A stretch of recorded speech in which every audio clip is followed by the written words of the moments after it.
Welcome everybody to Bugbears and Brews. My name's Brian, and today we're going to go ahead and discuss the second encounter of our Storm King Thunders campaign. So it started with you guys outside of the Refugee Cave that the villagers fled to during the times of need, and heading in there, you guys discovered that it was actually now a goblin lair, guessing that the villagers haven't used it in a few years, so the goblins moved in. You didn't know that off the bat, though. Heading down into the cave, you did come across a room that had like some little makeshift table and some gambling dice there. And thanks to you guys just want to press forward, you missed the surprise, or the goblins that were there, and they had a surprise round on you. Really, you made short work of them being goblins. I didn't expect much else. Although the initial surprise hit was pretty, for being level 2 characters, it took, I think, half of the life down of, I forget who it was that it was against. But besides that, like I said, you guys made pretty short work of them. One of the goblins did run away, if I recall, and started going through the lair, shouting, and that kind of raised alarm. Heading into the lair proper, you first came up against a muddy ogre, and the ogre could not hit you guys worth a damn. Swing and misses plenty. You guys made pretty short work of him.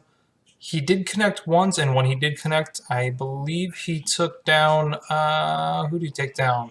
Grimlock in one hit, if I recall. So Grimlock went from full to dead in one hit. Luckily, we were able to revive, or stabilize, and bring Grimlock back up. From there, we went further into the cave, came across another group of goblins that were ready for you, but you guys were ready for them now as well. Started fighting them, and one of them ran off into a secluded area and then came flying out as a living missile as an ogre threw the goblin that went into his area. A second ogre, I should say, threw the goblin at you guys. It missed, barely missed, but it wound up hitting a wall, hurting the goblin, and then Havoc grabbed the goblin and threw it back at the ogre. Didn't do so well making it there, but the goblin did actually wind up dying in its 2 flights to you guys and back to the ogre. That ogre also went down pretty quick. And during that combat, there was a group of goblins were up on a ledge that were crying, shouting, trying to hide, just kind of fearful all in all. Eventually, they start off crying and then they realize they need to hide. But Vander didn't like that they were goblins up there, loose an arrow. And sadly, after combat, we found that the goblin that was killed was a goblin kid. And then the goblins that were up there were mommy goblins, I guess we could call them. Thanks to some disguise play by Thessalon, dressing up as a goblin or doing disguise self and making himself appear as a goblin, you guys were able to keep that situation from getting crazy. And the goblins actually thought that Thessalon was a brave goblin going down with the adventurers, thinking that he was going to take care of them. Searching the tunnels a bit further, you guys came to a non-combatant area where there's a bunch of younger goblins, and goblins definitely not made for combat.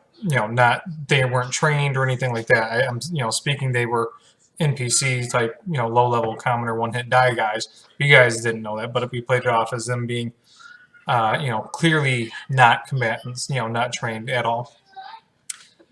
You bypass those guys because you started hearing shouts and screams of human prisoners, or of humans who you're assuming were prisoners, and you came to a group of goblins with several humans out as captives, and behind them was a cell with all the rest of the humans and townsfolk, I should say, because there was more than just humans in there. There's a tiefling and a dwarf as well.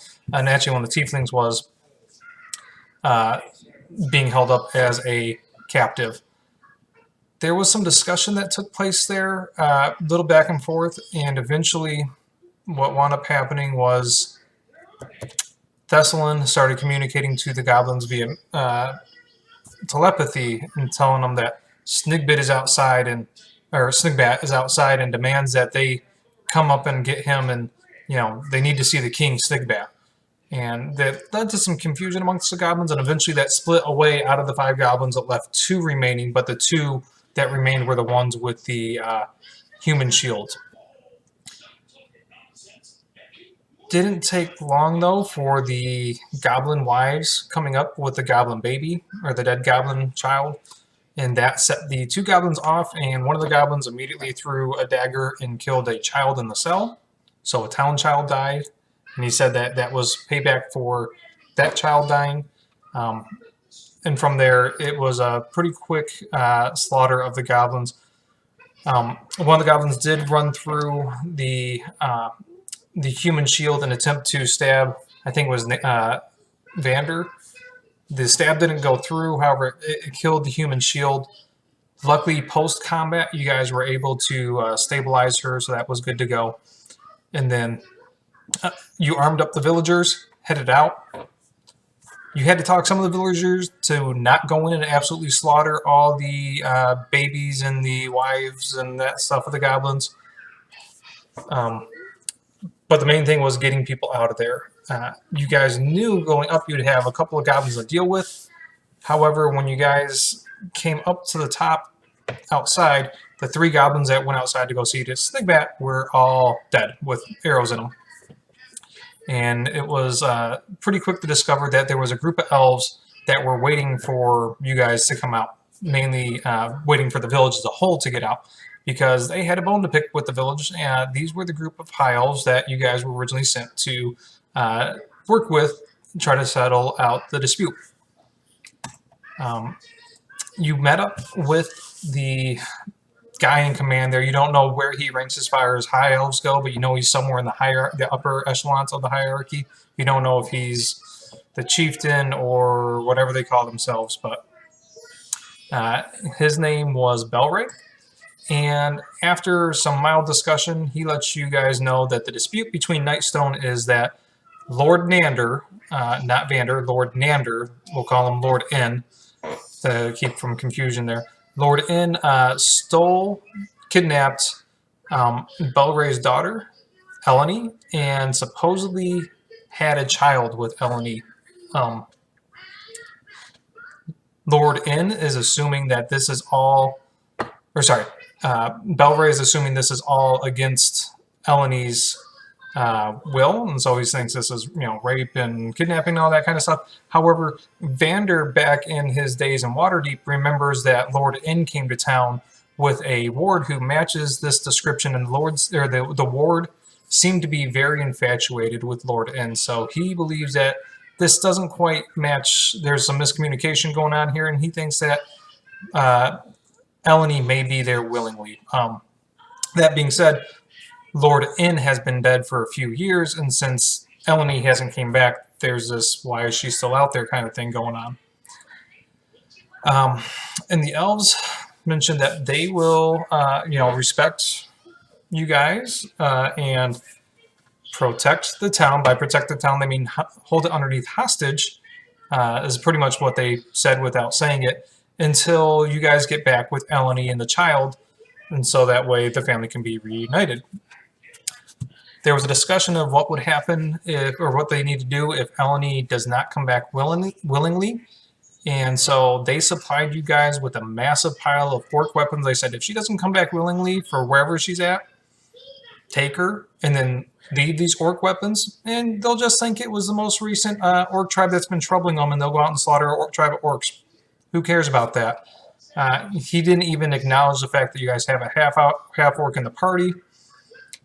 He did acknowledge a half elf a little bit, just kind of saying why, when it started talking about Lord N and Eleni, when you guys brought up maybe this wasn't a kidnapping, that kind of stuff, he kind of said, why would an elf ever want to be with a human? And definitely was trying to slight our half elf friend Thessalon there a little bit. There was a bit of ugliness going on between you guys in the party. You obviously don't like Belray. He seems kind of a dick, and he definitely seems a bit of a elf purist and a bit of a bigot. He did offer you guys a little bit of what may have been potion-making material. However, further shit-talking between you guys led him to shoot an arrow into the supplies, and you guys couldn't recover them. And he definitely does not believe that Eleni went willingly. Heading back into town, You guys had a little bit of a muted celebration as people were burying their dead, checking on their loved ones, seeing who's alive, who's injured, who's dead. Following up on the child that was killed in the cage due to the goblin child being killed, you found out that that was the scribe. And sadly, the scribe also lost her husband due to a rock. So now there's a scribe who lost all of her family. She does have the flying cat, though. I forget what the name of the flying cat is right now, though. And then looking into Lord N's affairs to kind of try to track down what's going on with Eleni, where can we find her? Looking into it, the one thing that stuck out is post his death, there's been a woman that's come and cleaned up his tomb every so often, and the name has clearly been changed in the log. But the name was always, whenever they changed it, it was always a female elf name. So you guys thought, let's go ahead and check out his tomb. Some onlookers didn't like the fact that you were heading in there, but you guys said, you know what, we're the new management of this town. We got to go in there, check out the assets, see what's going on. And from there, they believed you and headed out. Going in the tomb, you guys took a look around. You didn't see much of interest, so you went right to the sarcophagus. There was some bas-reliefs going around there, but none of them seemed to have any connection to the greater mystery that's going on. Opening up the sarcophagus, there was a ghostly hand that came out.